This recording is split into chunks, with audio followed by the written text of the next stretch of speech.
Hello, I'm Colin Thomas. Today, we're going to walk you through the process of developing a game. Through example, of course, with me.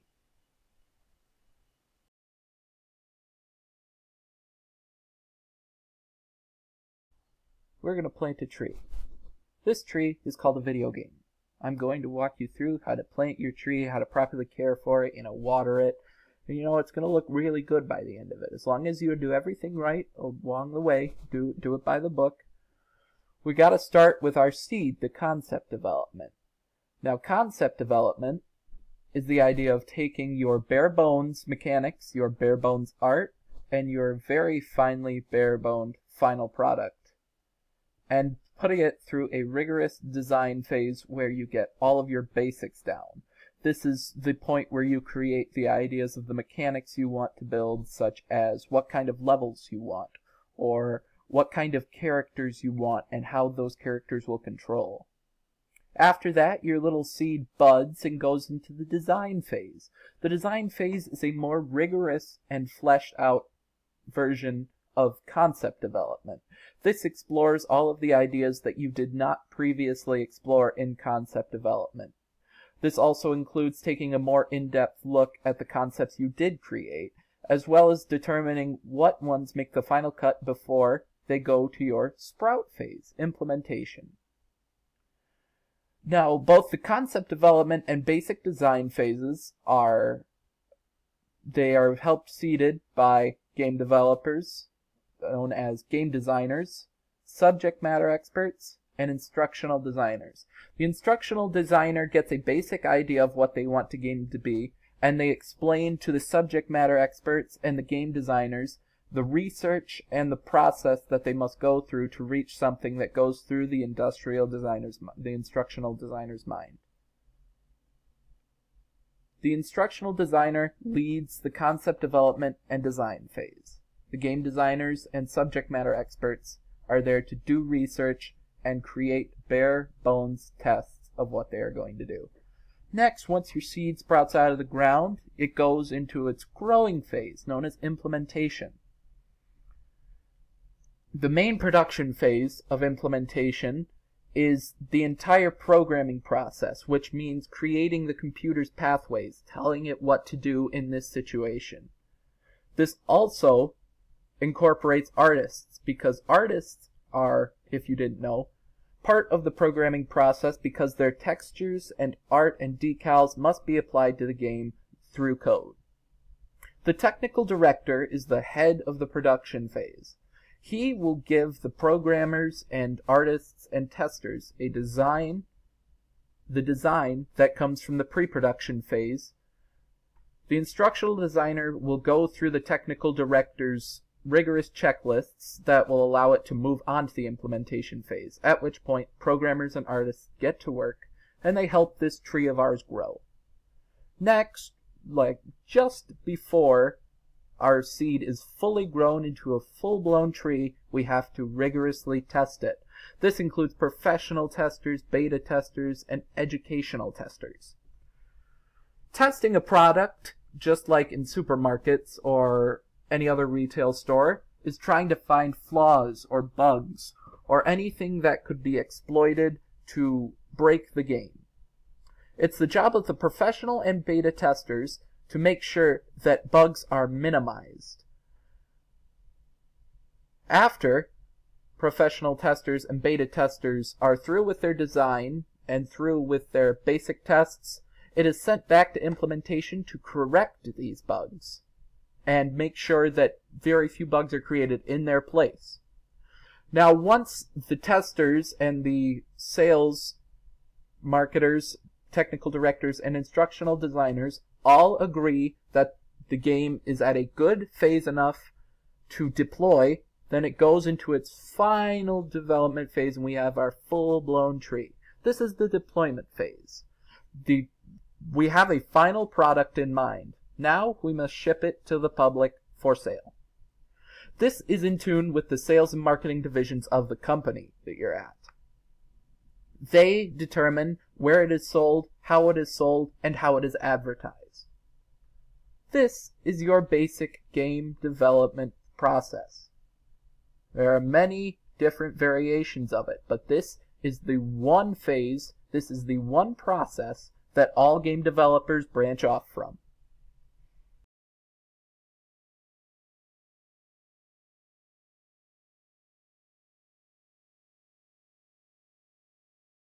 As you can see here, this is RimWorld, a colony simulator by Tynan. This is RimWorld, a colony simulator by Tynan Sylvester.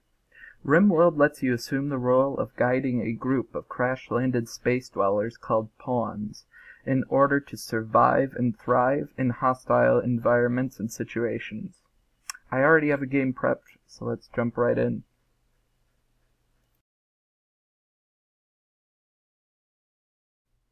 So in a moment we are going to see our 3 pawns that we got crash to the ground. So here we have Sarai, an engineer, as you can see here. Bad Luck, a henchman, that's not a really good name. And Simone, a model. The traits that these characters have determine what their skill sets will be. For example, models cannot do research, they cannot craft, and they cannot clean or haul items.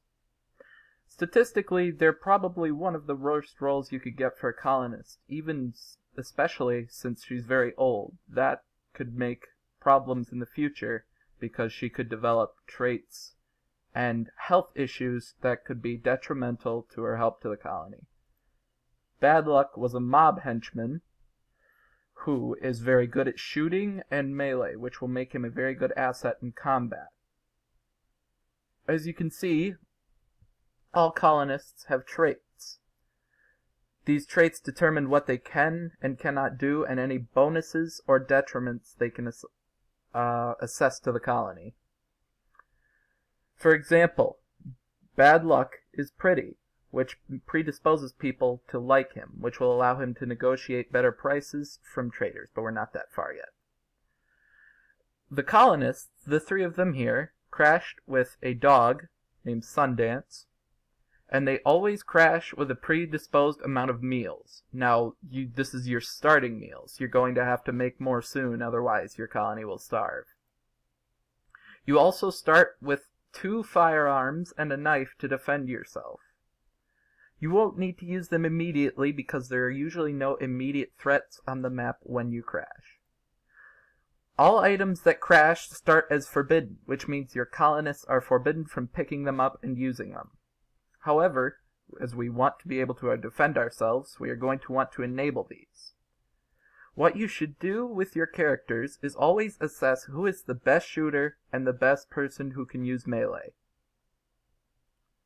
Sarai here has a very low skill in shooting at a 2, but this burning flame next to it means that she has passion for it, which means she will learn it much faster as opposed to someone who does not have passion for it. So we are going to allow Sarai to equip the pistol. Simone doesn't seem to be good at anything. She has very low melee and very low shooting. I would give her a firearm, but since her passion will not develop very well, her skills will not raise quite as fast. So we are going to leave her to use this plasteel knife. And Bad Luck has a 10 out of 20 in his shooting, so he is by far the most well-equipped to use firearms. So we are going to allow him to equip this survival rifle. As you can see here, your directed colonists will go and equip these weapons. What we're going to want to do the first day we crash is start developing growing zones, which will allow us to grow crops, which are more sustainable sources of food. Along with your crash materials, you will also get a predisposed amount of steel, which is a good building material, allows you to build electronics. And you will also get wood, which, doesn't need much explanation. So in order to place a growing zone, we are going to go to Architect, and then we are going to Zone Area. Now, as you can see here, you have many different zones, but the one we want for growing crops is called a growing zone. we're going to make a small growing zone, relatively small. A 9 by 9 area can support about 3 colonists. But what really matters is what crop we pick. So as you can see, growing zone 1, our plant right now is potatoes. But since this is relatively good soil, we're going to want to place a different crop. So it may seem a little overwhelming at first, but these are your basic choices. Potatoes, corn, rice, strawberries, and all sorts of trees. To start, since rice grows the fastest, and we are going to be at a shortage for food if we do not grow food fast, we are going to start with a small rice paddy. Now, as you can see here, this is where your colonist skills can be assessed. Unfortunately for us, the growing tab, we don't seem to have very many good growers. So what we're going to want to do is, since Simone is incapable of growing, she's not going to be able to do it at all. However, Sarai and Bad Luck, even though they're not very good at growing, can still grow. So what we're going to do is have them assigned to this. This check mark means they are assigned to it and they will do it. So as we can see, as we'll unpause the game, this leaf icon here means that he is clearing this tree. What they are going to do is clear this green area that I've outlined in the growing zone so it can be more eligible for crops. But I'm at a loss for what we should do with Simone. Since she is incapable of doing medicine, cooking, constructing, growing, mining, crafting, and research, she has very little use to us. So we'll let her just do her own thing. Bad Luck and Sarai are going to clear these trees and get a growing zone set up. But another concern that we should be well aware of is shelter.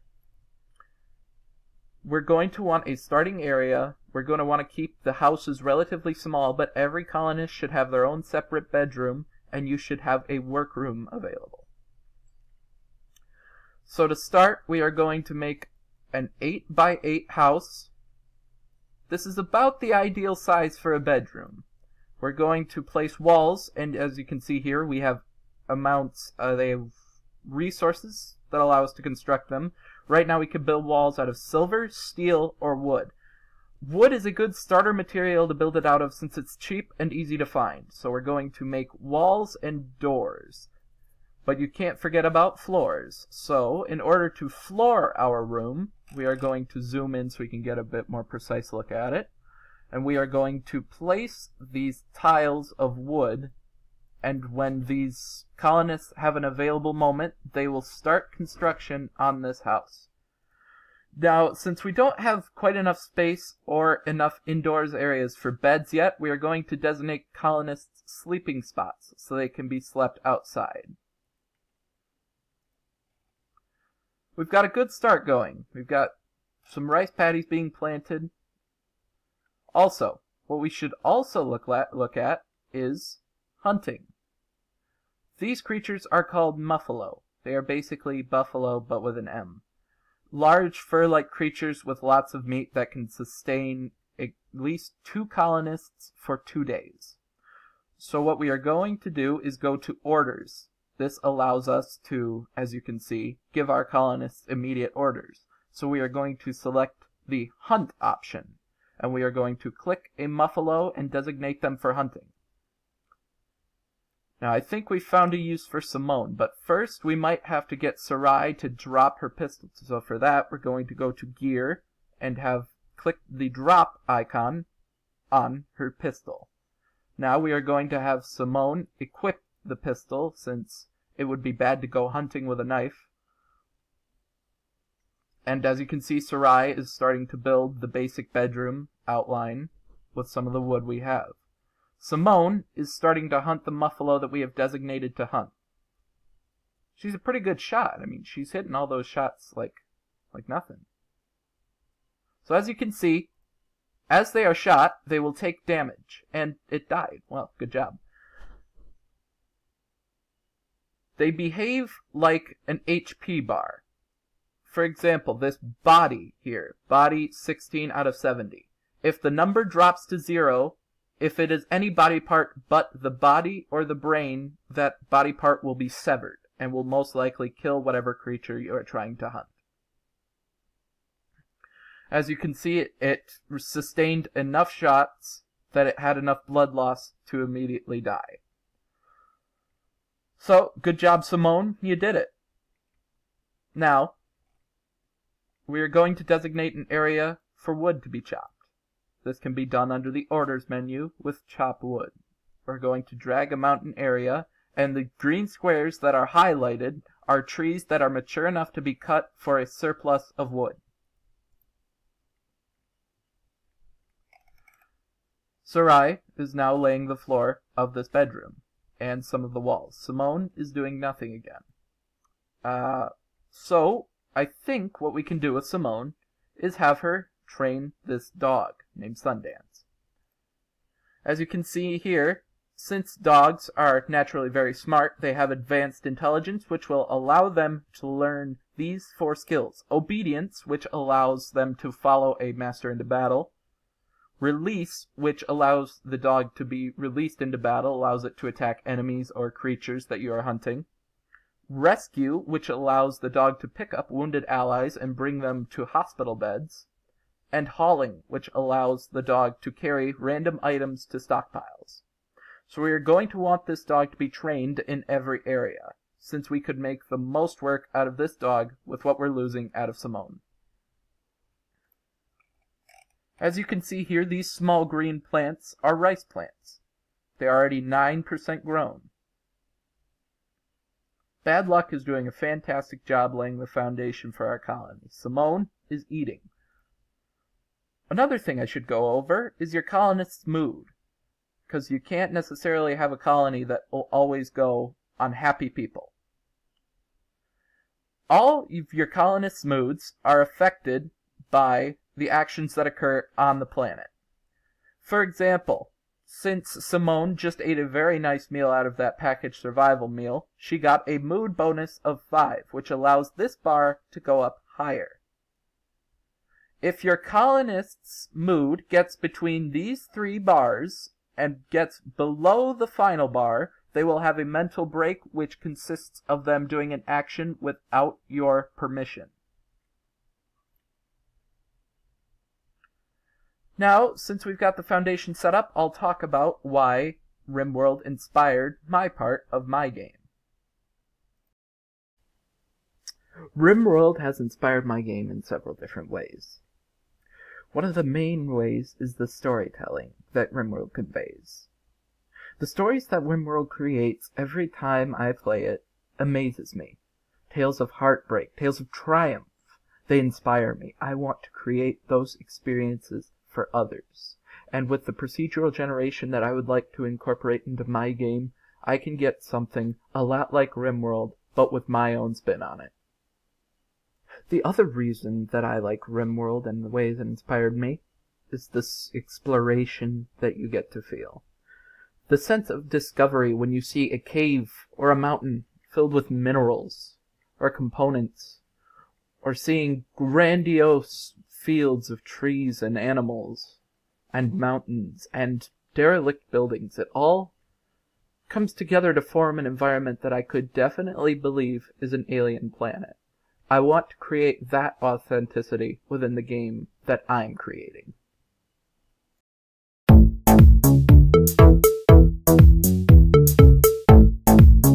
This is Roller Coaster Tycoon 2, a game built by Chris Sawyer. Roller Coaster Tycoon lets you assume a management role to oversee an amusement park. Building rides, managing profits and expenses, as well as keeping guests happy, entertained, and spending money, all must be achieved in perfect harmony in order to be successful. So let's make a park, and I'll walk you through how to start it.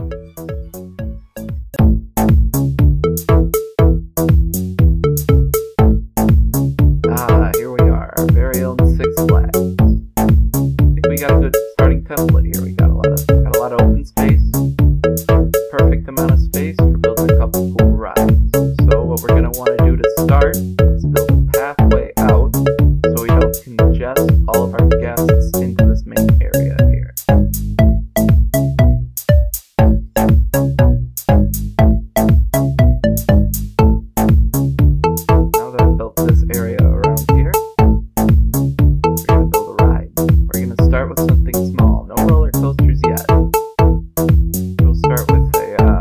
haunted house. The point of attractions is that they generate revenue, or in some cases where your park is charging only on gate fees, such as this park, all rides will be free. But the real place you make your money is in admission price. So let's turn up our admission price to $15. That way everyone who comes into the park, like this fellow here, will have to pay $15 to get in, and that's how we'll make our revenue. So as you can see, we got our first completed ride, a haunted house. Now you can rename them if you really want to, but that's a bit of a pain right now, so we're just going to open it. Ooh, pretty spooky. So what we're going to do is build footpaths from our exit and entrance. Now for your entrances, you got to have a special footpath called a line. This is the stuff you get in line at an amusement park, and it's where you wait. Typically, if you have them too long, then guests will get annoyed with waiting too long. And for exits, you can just have regular footpaths as their exits. Now, since park's looking a bit dull right now, what we're going to do is spruce it up with a couple of flowers. What we're going to do is just pick a flower. Which one do you like? Oh, you like the lilac? I like the lilac too. You have good taste. So we're going to put the lilacs in here, and that will make guests happier when they look at pretty flowers. So now we've got a haunted house surrounded by pretty flowers. Looking pretty good so far. Look, this guy's in line. He's having a great time. So next, we're going to build a bigger ride. I say we should do about a roller coaster, huh? A mini roller coaster. Now, you can pick from your own standard designs. I've made most of these, but we're going to do custom, which means we build it all from scratch. And as you can see here down in the corner, we've got about $9,000 to use. That's pretty good budget to start out for a roller coaster, but I've gone overboard before and used up way too much of my money on one roller coaster, so we're going to start small. You always have to have a certain long enough station so you have enough cars so the apologize, the audio cut out there. So your train will run smoothly. Now, since we've got enough station line, we're going to build an incline straight out of the gate. That will let us go higher into the sky. And as you can see how much money you spend every time you place a new piece of track. So now when we level out up here, we're going to be able to curve right with these curved pieces. You can tell the game the size of the curved pieces you want by certainly clicking these keys up here. Now you also have special pieces. These special pieces, despite what they say, they're not really that special. They're just sort of here. They're good to use occasionally, but I've never dabbled with them. So what we're going to do is build a downward sloping helix, since these are always fun. What we're going to do is start a downward incline as seen here, but we're also going to bank left. Now as you can see, that's going to send us into a sharp incline here. And we got a bit of a twist here. The cool thing about having twists is that they increase the thrill rating of your rides without increasing the nausea rating.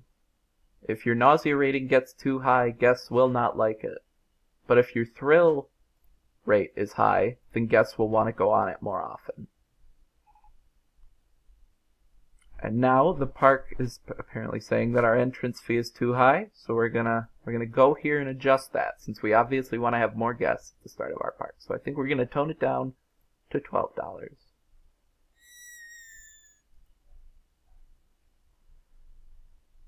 So now we're going to finish the construction of our roller coaster by building one more sharp incline. Now, for building inclines, you can either have a chain, or you could, if you have enough forward momentum like I have coming down from this loop, you don't need a chain, as the force that's generated by the coaster will automatically propel it up and over this hill. Now we're just going to build a small curvy thing here because guests like curvy things. And the key to finishing your coaster is making an end piece of your roller coaster collide with the end of your station. That way it will complete a full circuit and the coaster will be complete.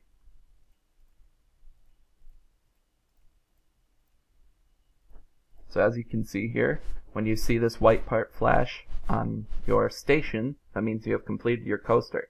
But you still need to place your ride entrance and exit.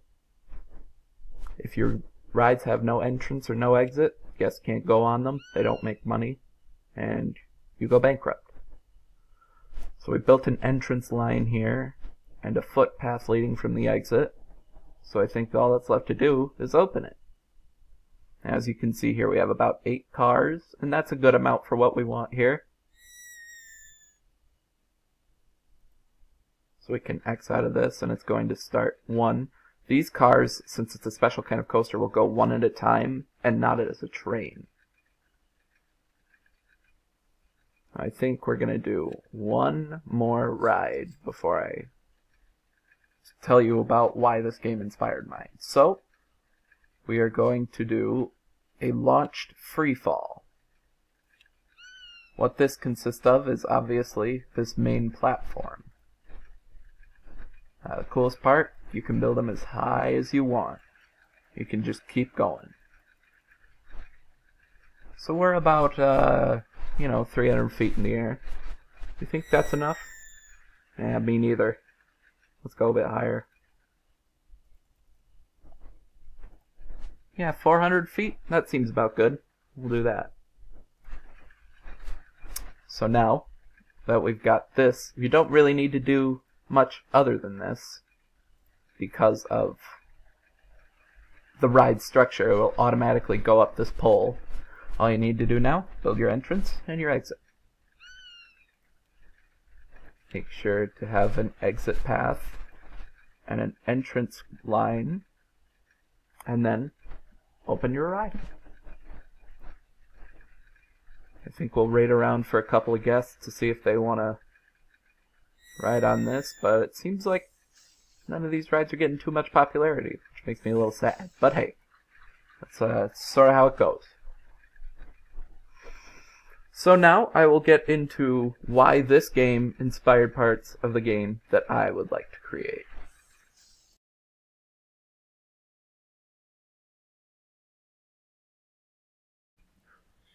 How Roller Coaster Tycoon inspired me. Management. It may seem boring and tedious to some, but the prospect of overseeing critical aspects of your park, or in my game's case, spaceship, makes me feel more important and allows me to feel more in charge. Plus, I believe it is necessary to give the player management authority in order to make them feel as if they are in charge and that they can be responsible for the decisions that they make within their games. Such as, in this game, building 4 roller coasters at the beginning and running yourself bankrupt and out of money is a bad business plan. Taking it slow, building a couple rides at a time, no, yeah, that's a good business plan. You should have complete authority over whether you fail or not. I don't like games that take pity on people who fail. Through my research of the game development process, I have learned a countless amount of things. One idea that I had going into this project would be that I wanted to be a game developer since I was young, and I decided to take pursuing that path a little more seriously, but I can definitely tell you for sure, 100% now, that I am certainly not going to be pursuing this path post-high school. The reason about this is that it's simply a lot of work. Now, don't get me wrong, I'm not one for not doing work. But this is seriously, for something small as I'm trying to do, there is a lot of menial tasks and there is a lot of work to go into it. I can't go into the full development process right now, but what I can say is that everything can pile on very, very fast. First, you gotta, come up with your concepts, and then, oh no, suddenly you've got to program a skeleton for what you want to do, so you can get a basic idea of what you want. But then the programming doesn't work, and you gotta, spend 3 or 4 nights trying to correct that, and oh gosh, it was just a nightmare. Absolute nightmare. Will not do again. However, I'm dedicated to pursuing this through full 100%. So I will hopefully have a playable demo ready by the end of second semester. Now, don't quote me on it. I have no idea what I'm getting into here. Despite all the research I've done, it's still hard to quantify exactly how much time I'm going to need to pour into in order to get something playable by summer. Another thing I've learned about game development is that I can appreciate the people who do it a lot more because it's not an easy job. I can sort of see why big-name game development studios have several quantifiable and different sections of people and different talents. Because if one person was trying to create a game, say on the scale of Call of Duty, one person would simply not be able to do that. There are at studios, there are several different design divisions. You've got an entire division for game design and concepts. You've got an entire another division for programming. You've got the executives who are making all the high risk, big budget decisions. I can appreciate every individual's work a lot more. Going into those games and starting on my own, I can certainly see why people enjoy it, because I find it enjoyable, just not quite enough to pursue to the degree of an entire career. I couldn't do this every day of my life, but I still have a hearty respect for the people who can, because that's a lot of work.